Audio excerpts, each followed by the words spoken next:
Допомога місту-герою. Координаційний центр Меджлісу у Львові спільно з Міністерством реінтеграції окупованих територій привезли до Ірпеня майже 3 тонни гуманітарної допомоги.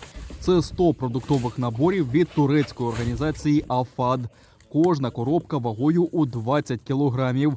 Тут є усе необхідне, щоб нагодувати родину. Макарони, сухофрукти, олія, чай та інше. Там був булгур. Є булгур ще. Це томатна паста. Сподіваємось, це буде дуже корисно людям, які проживають в місті Ірпінь. Це наша допомога. Робимо, що можемо. Ми разом переможемо.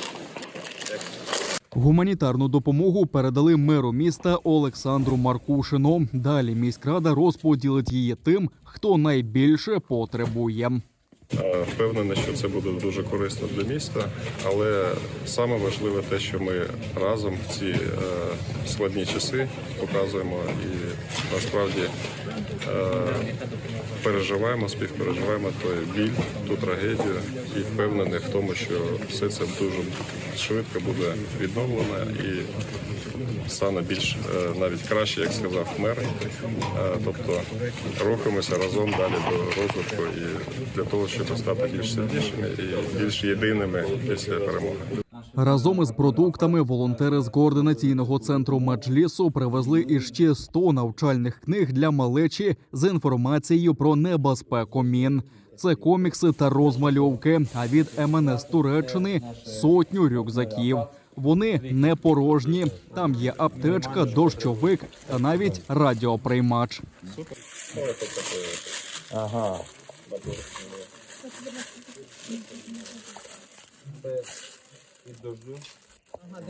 Дощовик. Маска є. Знаєте, ковід якось Зник. Бруд, щоб збирати. Міський голова Ірпеня вирішив, що рюкзаки віддадуть до шкіл. Вони будуть корисні для дітей під час навчань у парках міста. Деякі уроки проводить в парках, на вулиці. І вчитель вже бере дітей і вже йде з цим рюкзачком. Там ліки, наприклад, і все, що може бути. А мені здається, там зараз щось є, так? Там є базовий набір. Базовий набір є. Я маю на увазі, ми доукомплектуємо, і у кожного вчителя, коли він виходить вже з дітьми на вулиці, проводить будь-яке заняття, вже цей сигнальний рюкзачок. Ірпінь дав гідну відсіч ворогу і не пропустив його до столиці. Тому окупанти мстилися, знищивши півміста та убивши близько 300 мирних жителів. Приблизно до 120 одиниць техніки противника було знищено. Це дуже велика кількість їхнього живого складу знищена повністю. Внаслідок цього більше ніж 50% міста і критичної інфраструктури знищено. Нема жодної школи, нема жодного садочка, в який не влучила бомба. Вони обстрілювали сутками день і ніч наш приватний сектор, багатоповерхові будівлі, наші заклади культури, спорту, освіти, повністю нищили все і хотіли цим самим залякати. Не вийшло. У Меджлісі пообіцяли сприяти відновленню міста і домовитись з Туреччиною про допомогу.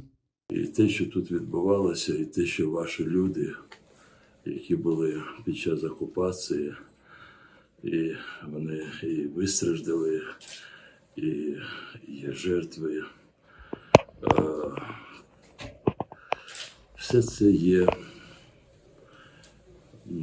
на алтарі української держави. Я не хочу цих пафосних слів. Всі ті наші люди, які зараз є на материку, молоді люди, вони зараз в лавах Збройних сил. Частина наших людей, які намагаються допомогти таким громадам, і різним центрам, інститутам, лікарням. Ми намагаємося працювати з турецькими організаціями, з урядом Туреччини.